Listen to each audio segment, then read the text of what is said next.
Magandang araw po sa bawat isa sa inyo. Welcome back to our 365 Daily Devotions.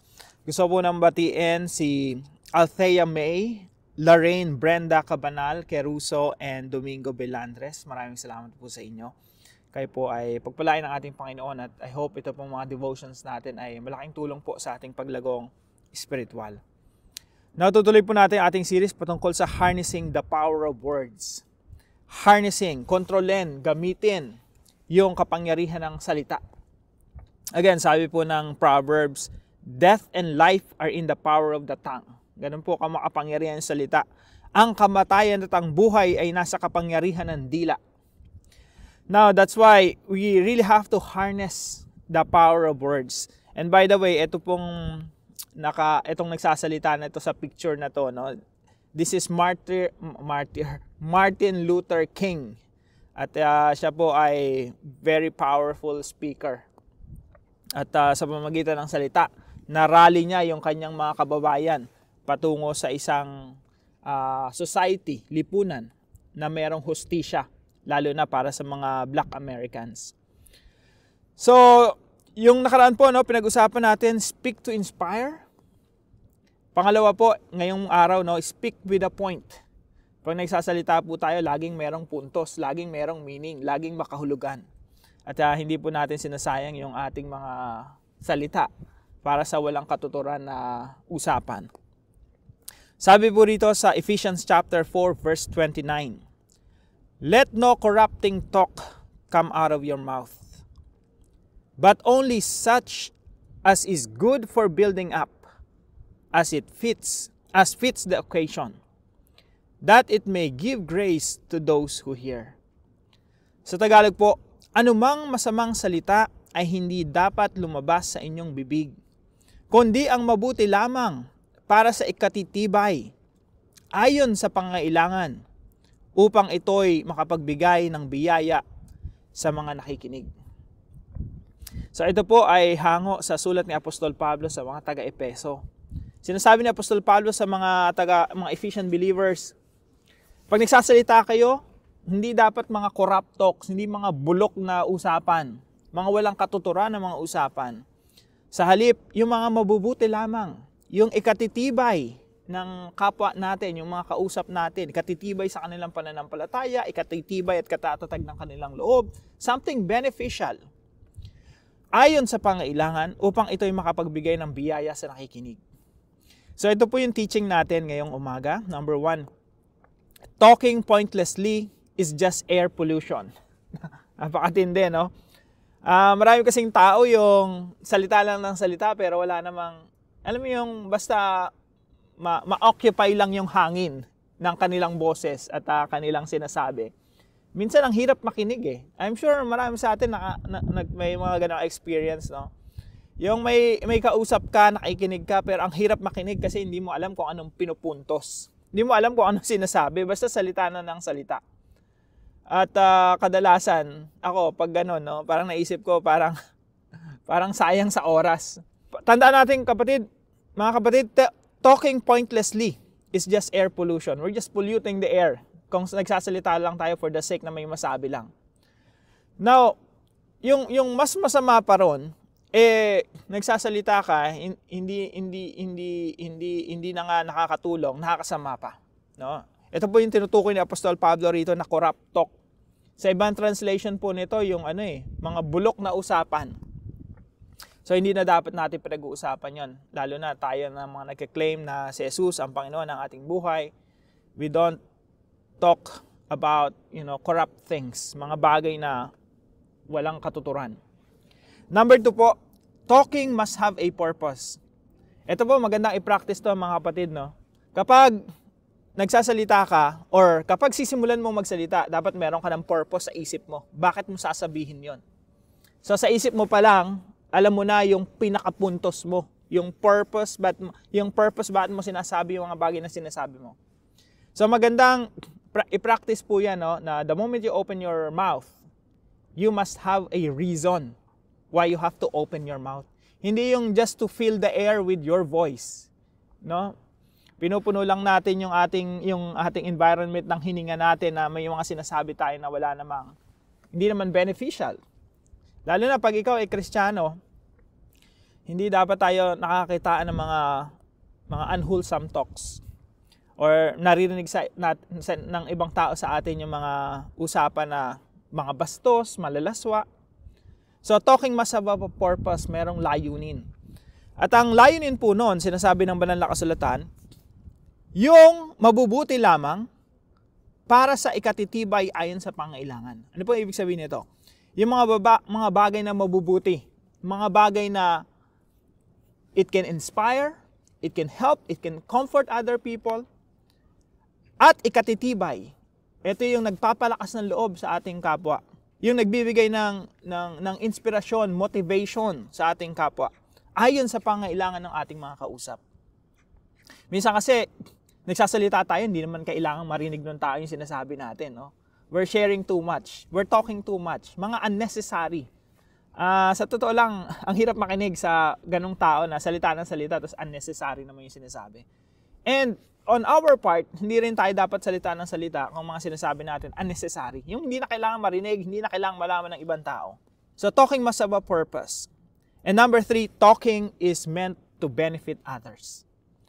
Yung pagsasalita natin, again, yung pagsasalita, it's very powerful. Sabi nga sa Proverbs, ulitin po natin, no? Hindi natin ma-overemphasize to eh. Death and life are in the power of the tongue. Buhay at kamatayan nasa dila natin. So, yung pagsasalita natin, dapat meron tong benefit. Meron tong benepisyo, kapakinabangan sa ibang tao.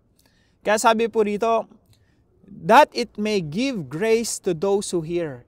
Yung mga nakikinig sa atin, napapagpala ng Diyos. Tumatanggap ng mga wisdom ng Diyos sa atin. Talking is meant to benefit others.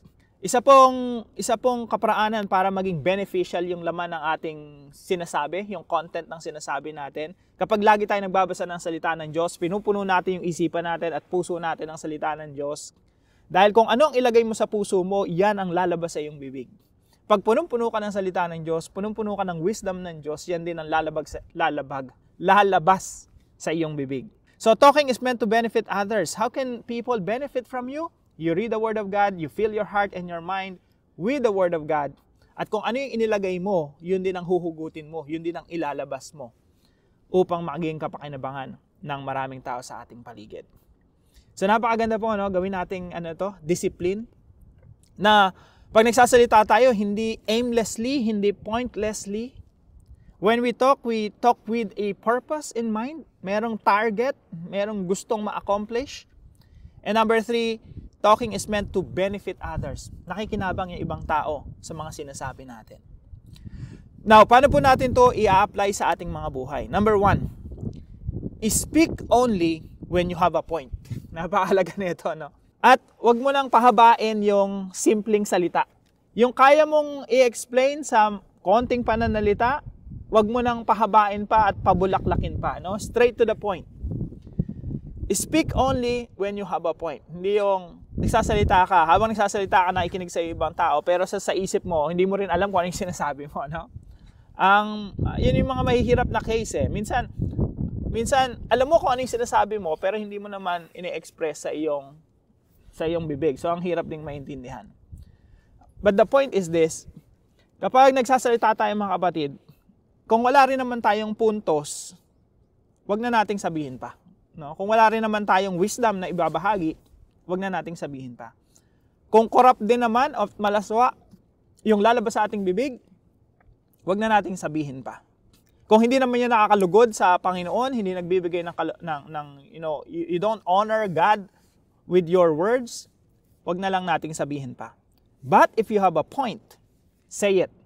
Wag mo namang ipagkait sa ibang tao yung wisdom na meron kang ilalabas, sasabihin mo sa kanila na, minsan kasi ganun eh. Minsan, meron tayong magandang advice, magandang principle sa buhay. Pero ayaw naman nating sabihin, ayaw naman nating i-share. No? Pangit din naman yon. Wag nating ipagkait sa iba yung wisdom na nakukuha natin sa Diyos at mula sa Biblia na ating pinag-aaralan. Speak only when you have a point. Now, paano naman kung puro joke yung sasabihin mo, no? Kung hindi naman malaswang joke yan, then go ahead.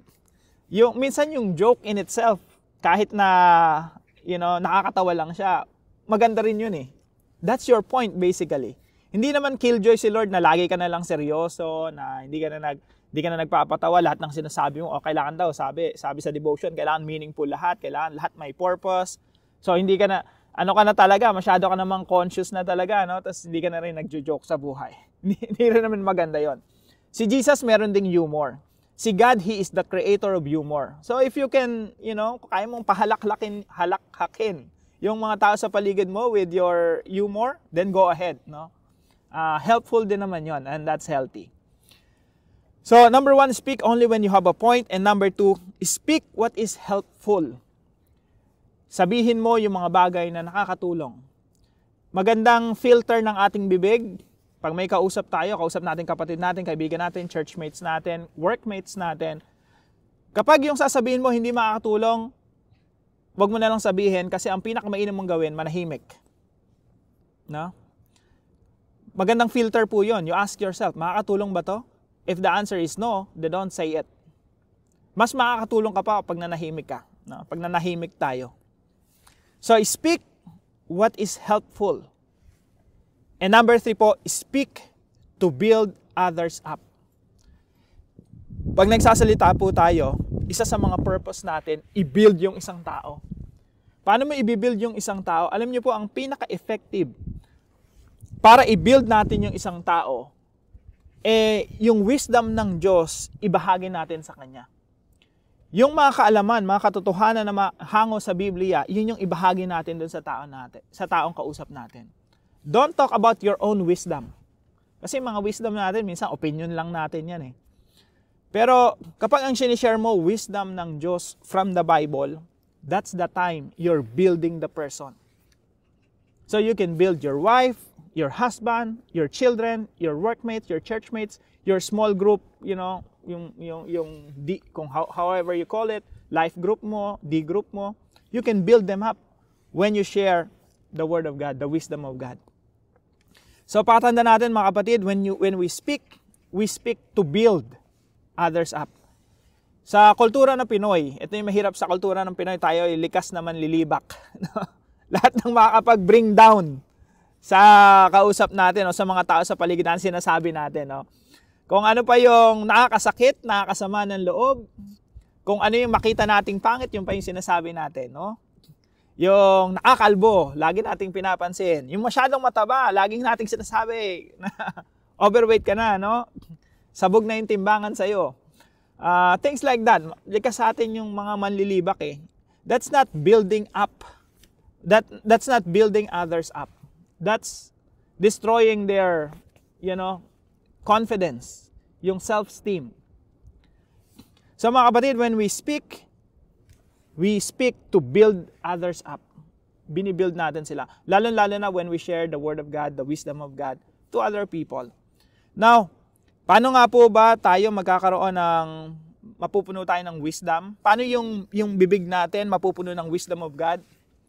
Simple lang po. Punuin natin yung ating puso, yung ating isipan ng mga karunungan na mula sa Diyos na nababasa natin sa banal na kasulatan.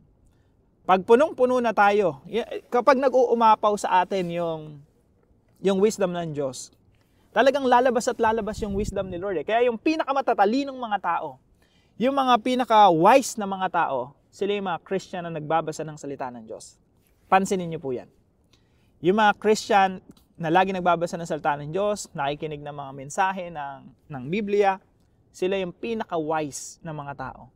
At pag nagsalita sila, talagang nakakapag-build, nakakapagpatibay ng ibang mga tao. Now, para po sa ating discussion, what is the importance of talking meaningfully? Ano ba yung importansya na pag nagsasalita tayo, laging makabuluhan? Sa pag-usapan po natin yan sa ating mga discussion groups. At para po sa ating panalangin, kausapin po natin si Lord. Heavenly Father, thank you for the gift of speech and the power of words. Help me to guard my tongue and speak with purpose. Teach me to avoid empty or harmful words that do not honor you. Let my words always be helpful, bringing encouragement of hope and hope to those who hear them. Show me how to build others up according to their needs and speak with love and kindness. Lord, make my speech a reflection of your grace, so that those who listen may be blessed. May my words bring glory to your name. In Jesus' name, amen and amen. Salamat po sa partner natin sa devotion natin na ito, si Sister Patricia. Maraming salamat po sa inyong kapatid. At dalain ko na ang Lord ang magpala sa inyo, sa inyong mga desisyon at career. May the Lord bless you po. Salamat po sa inyo. Now, kung kayo po ay may natutunan sa devotion natin na ito, ipalam niyo lang po sa comment section right below this video. And please don't forget to share this devotion to your family and friends. Pagpalain po kayo ng ating Panginoon, magkita-kita po tayo bukas alas 5 ng umaga dito po sa ating daily devotion.